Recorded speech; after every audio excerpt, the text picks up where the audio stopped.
നമസ്കാരം. കേരളം ഗാങ്സ്റ്റർ സ്റ്റേറ്റായിട്ട് മാറിക്കൊണ്ടിരിക്കുകയാണ്. മറ്റു പല സംസ്ഥാനങ്ങളെയും നമ്മൾ ചില പ്രധാനപ്പെട്ട കേന്ദ്രങ്ങളും ചില പട്ടണങ്ങളെയൊക്കെ നമ്മൾ അങ്ങനെ ഒരു ഗാങ്സ്റ്റർ പട്ടണമെന്നും ഗാങ്സ്റ്റർ സ്റ്റേറ്റ് എന്നൊക്കെ പറയാറുണ്ട്. ബോംബെയെ പണ്ട് മുതൽ നമ്മൾ പറഞ്ഞുകൊണ്ടിരിക്കുന്ന ഒരു അധോലോക കേന്ദ്രമുണ്ടെന്ന്, അതൊരു ഗാങ്സ്റ്റർ പട്ടണമാണെന്നൊക്കെ പറയാറുണ്ട്. അതുപോലെ രാജ്യത്തിന്റെ പല പട്ടണങ്ങളിലും അങ്ങനെ ഗാങ്സ്റ്റർ സ്റ്റേറ്റുകൾ ഉണ്ടായിരുന്നു. പക്ഷെ ഇപ്പോൾ ആ സ്റ്റേറ്റുകളെല്ലാം മാറിക്കഴിഞ്ഞു. പക്ഷെ അപ്പോഴേക്കും ഗാങ്സ്റ്റർ സ്റ്റേറ്റായിട്ട് മാറിക്കൊണ്ടിരിക്കുന്നത് നമ്മുടെ കേരളമാണ്. കേരളത്തിൽ ഗൂണ്ടകളുടെ നാടായിട്ട് മാറി, അതാണ് ഗാങ്സ്റ്റർ സ്റ്റേറ്റ് എന്ന് പറയുന്നത്, മാറുന്നു എന്നതാണ് കാണുന്നത്. അത് കാണുന്നത് ഒരുപക്ഷെ ഇത് പെട്ടെന്നൊന്നും ഉണ്ടായതാണ് നമ്മൾ പറയുന്നില്ല. വർഷങ്ങൾക്ക് മുമ്പും രാഷ്ട്രീയ പാർട്ടികൾ ഈ ഗൂണ്ടകളെ തലോടിയത് കൊണ്ട് ഉണ്ടായ പരിണത ഫലമാണ് ഇപ്പോൾ അനുഭവിച്ചുകൊണ്ടിരിക്കുന്നത്. പക്ഷെ ഇത് ഏറ്റവും ശക്തമാകുന്നത് പിണറായി സർക്കാർ അധികാരത്തിൽ വന്നതിന് ശേഷമാണ്. കാരണം പിണറായി സർക്കാർ, അതായത് CPM എന്ന് പറയുന്ന പാർട്ടി ഇതുവരെയും നിലനിന്നത് ഇത്തരത്തിൽ ഒരു ഗാങ്സ്റ്റർ പ്രവർത്തനങ്ങളിലൂടെ തന്നെയാണ് ആ പാർട്ടി നിലനിർത്തിക്കൊണ്ട് പോയതും. അവസാനത്തെ 51 വെട്ടുകെട്ടി TP ചന്ദ്രശേഖരനെ വധിച്ചതുപോലും ആ ഗാങ്സ്റ്റർ സമ്പ്രദായത്തിൻ്റെ അവരുടെ പ്രവർത്തന രീതിയുടെ ഭാഗമാണ് നമ്മൾ കാണുന്നുണ്ട്. പലപ്പോഴും നമുക്കറിയാം CPM നേതാക്കൾ പ്രസംഗിക്കുന്നത്, പൊതുയോഗങ്ങളിൽ പ്രസംഗിക്കുന്നതും ഒക്കെ നമ്മൾ കാണാറുണ്ട്. ഗാങ്സ്റ്ററുകൾ പ്രസംഗിക്കുന്നത് പോലെയാണ്. പോലീസുകാർക്കെതിരായിട്ട് എത്ര മോശമായ പ്രസംഗങ്ങളാണ് ഈ ഗവൺമെന്റ് അധികാരത്തിൽ വരുന്നതിന് മുമ്പ്, അതായത് CPM അധികാരത്തിൽ വരുന്ന പ്രതിപക്ഷത്തായിരിക്കുമ്പോൾ അവർ പറഞ്ഞുകൊണ്ടിരുന്ന വാക്കുകൾ. വലിയ ഗൂണ്ടകൾ പറയുന്നതിനേക്കാളും മോശമായ വാക്കുകളാണ് എതിർ രാഷ്ട്രീയ പാർട്ടി നേതാക്കൾക്കെതിരെയും പേരെടുത്ത് പറഞ്ഞുകൊണ്ടും പോലീസിന്റെ ഉയർന്ന ഉദ്യോഗസ്ഥന്മാരുടെ പേരെടുത്ത് പറഞ്ഞുകൊണ്ടും CPMന്റെ നേതാക്കൾ ഈ കേരളത്തിൽ പ്രസംഗിച്ചു കൊണ്ടിരുന്നത്. നമ്മുടെ അന്തരീക്ഷത്തിൽ അതിപ്പോഴുമുണ്ട്. അത്തരം പ്രവർത്തനങ്ങൾ എല്ലാം അവർ ചെയ്തുകൊണ്ടിരുന്നതും അങ്ങനെ ഒരു പ്രസ്താവനയും പ്രസംഗങ്ങൾ നടത്തിയത് തന്നെ ഇത്തരം ഗൂണ്ടകളുടെ പിന്തുണ ഈ പാർട്ടിക്ക് ഉള്ളത് കൊണ്ടാണ്. പാർട്ടി അണികളിൽ തന്നെ ഗൂണ്ടകളെ വാർത്തെടുക്കുന്ന ഒരു സമ്പ്രദായം CPM ആവിഷ്കരിച്ചത് കൊണ്ടാണ്.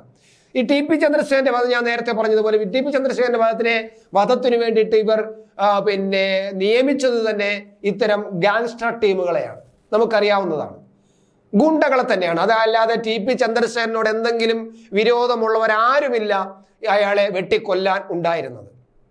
പാർട്ടിക്കാരുമല്ല, പാർട്ടി അനുഭാവികളായിട്ടൊക്കെ നടക്കുന്നവരാണെങ്കിൽ പോലും പാർട്ടി മെമ്പർഷിപ്പുള്ള പാർട്ടി പ്രവർത്തകരുമല്ല. അപ്പോൾ TPയെ വെട്ടിക്കൊന്നത് ആരാണെന്ന് ചോദിച്ചാൽ കുറെ ഗൂണ്ടകളാണ്.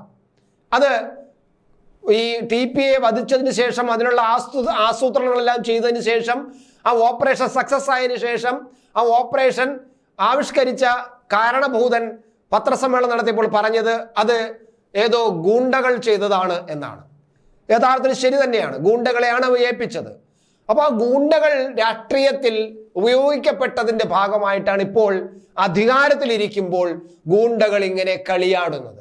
അതാണ് നമ്മുടെ കേരളം ഗാങ്സ്റ്റർ സ്റ്റേറ്റായിട്ട് മാറാൻ കാരണമായത്. പക്ഷെ CPMന് ഇപ്പോൾ കൺട്രോൾ ചെയ്യാൻ കഴിയുന്നില്ല. ഈ ഗാങ്സ്റ്ററുകളെ, ഈ ഗൂണ്ടകളെ, പാർട്ടി മുമ്പ് ഉപയോഗിച്ചു കൊണ്ടിരുന്ന ഗൂണ്ടകളെ നിയന്ത്രിക്കാൻ കഴിയുന്നില്ല.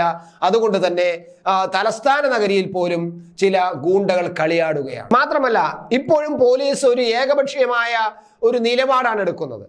ഈ ഗൂണ്ടാ പ്രവർത്തനങ്ങളിലും അക്രമങ്ങളിലുമൊക്കെ CPMകാർ ഉൾപ്പെട്ടിട്ടുണ്ടെങ്കിൽ അതിൻ്റെ അന്വേഷണം മന്ദഗതിയിലാക്കുകയും ഇഴച്ചു കൊണ്ടുപോവുകയും അവസാനം കോടതി ഇടപെട്ട് അന്വേഷണം ആവശ്യപ്പെടുമ്പോൾ അന്വേഷണം നടത്തുകയും കോടതി ഇടപെട്ട് FIR ഇടാൻ പറയുമ്പോൾ FIR ഇടുകയും അതിനുശേഷം കേസെടുക്കുകയും ചെയ്യുന്ന രീതിയാണ് നമ്മൾ കാണുന്നത്. നമ്മൾ തിരുവനന്തപുരത്ത് മേയറുടെ സംഭവം നമ്മൾ കണ്ടതാണ്. മേയറുടെ സംഭവം അവസാനം പരാതി കൊടുത്തിട്ട് പോലും ഈ ഗൂണ്ട ആക്രമത്തിനും വഴി തടഞ്ഞു നിർത്തി ഗൂണ്ട ആക്രമം നടത്തിയിട്ടും ഇതിന്റെ തന്തയുടെ വകയാണോ അവിടെ റോഡ് എന്ന് ചോദിച്ചുകൊണ്ട് ആക്രമിച്ചിട്ട് പോലും പോലീസ് മിണ്ടാതെ നിന്നു, കേസെടുത്തില്ല. അവസാനം കോടതിക്ക് FIR ഇടാൻ പറയേണ്ടി വന്നു. ഇതാണ് നമ്മുടെ നാട്ടിൽ ഗാങ്സ്റ്റർ സ്റ്റേറ്റായിട്ട് മാറാനും ഗൂണ്ടകൾ വിളയാടാനും കാരണം. കരമനയിൽ അഖിൽ എന്നൊരു ചെറുപ്പക്കാരനെ അടിച്ചു കൊല്ലുമ്പോൾ ജനം ഞെട്ടിത്തിരിച്ചു പറയുന്നു, ഇത് വർഷങ്ങൾക്ക് മുമ്പ് 2019 മറ്റൊരു ചെറുപ്പക്കാരനെ കൊന്ന ടീമാണ്, ഇവരാണ് ഇപ്പോൾ പുറത്തു വന്നിരിക്കുന്നത്. അപ്പൊ ഇവർ മറ്റൊരു ക്രിമിനൽ ചെയ്യുമ്പോഴാണ് നേരത്തെ ഉണ്ടായിരുന്ന ക്രിമിനലുകൾ എങ്ങനെ പുറത്തു വന്നു എന്ന് നമ്മൾ അന്തം വിട്ടു പോകുന്നത്. ആ അവസ്ഥയിലേക്ക് പോലീസ് എത്തിയിരിക്കുന്നു. പോലീസ് എടുക്കുന്ന പിന്നെ കേസുകളും അതുപോലെ വകുപ്പുകളും ശിക്ഷാ വകുപ്പുകളൊക്കെ അത്ര നിസ്സാരമായി എടുക്കുന്നു. അതുകൊണ്ടാണല്ലോ അവർക്ക് തിരിച്ച് നാട്ടിലിറങ്ങാനും ഇതുപോലെ പഴയതുപോലെ വിലസാനും കഴിയുന്നത്. അപ്പോൾ കേരളം സത്യത്തിൽ പിണറായി വിജയന്റെ ഭരണത്തിന് കീഴിൽ ഒരു ഗാങ്സ്റ്റർ സ്റ്റേറ്റായിട്ട് മാറുന്നു. ഇത് നിയന്ത്രിക്കണമെങ്കിൽ CPM ആദ്യം സ്വന്തം പാർട്ടി ശുദ്ധീകരിക്കണം. സ്വന്തം പാർട്ടിയെ ഗൂണ്ട പാർട്ടി എന്നുള്ള പരിവേഷത്തിൽ മാറ്റണം. പാർട്ടിക്കകത്ത് ഗൂണ്ടകളും അക്രമികളും ഉണ്ടെങ്കിൽ അത് പിന്നെ ഇല്ലാതാക്കണം. പക്ഷെ അത് നടക്കുമെന്ന് തോന്നുന്നില്ല. കാരണം ബോംബുണ്ടാക്കുന്നത് കുറ്റകരമായ ഒരു പ്രവൃത്തിയാണ്, ഏറ്റവും വലിയ ക്രിമിനൽ പ്രവൃത്തിയാണ്. അങ്ങനെ ബോംബ് ഉണ്ടാക്കിക്കൊണ്ടിരിക്കുമ്പോൾ ബോംബ് പൊട്ടിച്ച് മരിച്ചവർ ഗൂണ്ടകളാണ്, അവർ ക്രിമിനലുകളാണ്. അവരെ പാർട്ടി തള്ളി പറയേണ്ടതാണ്, തള്ളി പറഞ്ഞിട്ടുമുണ്ട്. പക്ഷേ പിന്നീട് അവർ ആ പാർട്ടിക്ക് അവർക്ക് വേണ്ടിയിട്ട് സ്മാരകം നിർമ്മിച്ച് രംഗത്ത് വരുമ്പോൾ, അതിന് ഉദ്ഘാടനം ചെയ്യാൻ പാർട്ടി സെക്രട്ടേറിയറ്റിന് വരുമ്പോൾ ഈ CPM സമൂഹത്തിന് നൽകുന്ന സന്ദേശം എന്താണ് എന്നത് വ്യക്തമാണ്. ഒരു കാരണവശാലും CPM ഇനി ഈ ഗൂണ്ട പരിപാടിയിൽ നിന്നും പിന്നോട്ട് പോകാൻ തയ്യാറാവില്ല. അതിന്റെ ഭാഗമായിട്ട് കേരളം ഒരു ഗാങ്സ്റ്റർ സ്റ്റേറ്റായിട്ട് മാറുന്നു. CPM-ഉം അതിൻ്റെ കൂടെ ഒരു ഗാങ്സ്റ്റർ പാർട്ടിയായിട്ട് മാറുകയും ജനങ്ങൾ അത്തരത്തിൽ വിലയിരുത്തി വരികയും ആ പാർട്ടിയെ അത്തരത്തിൽ തന്നെ ജനങ്ങൾ തള്ളിക്കളയാൻ അവസ്ഥ വരികയും ചെയ്യും എന്നത് തീർച്ചയാണ്.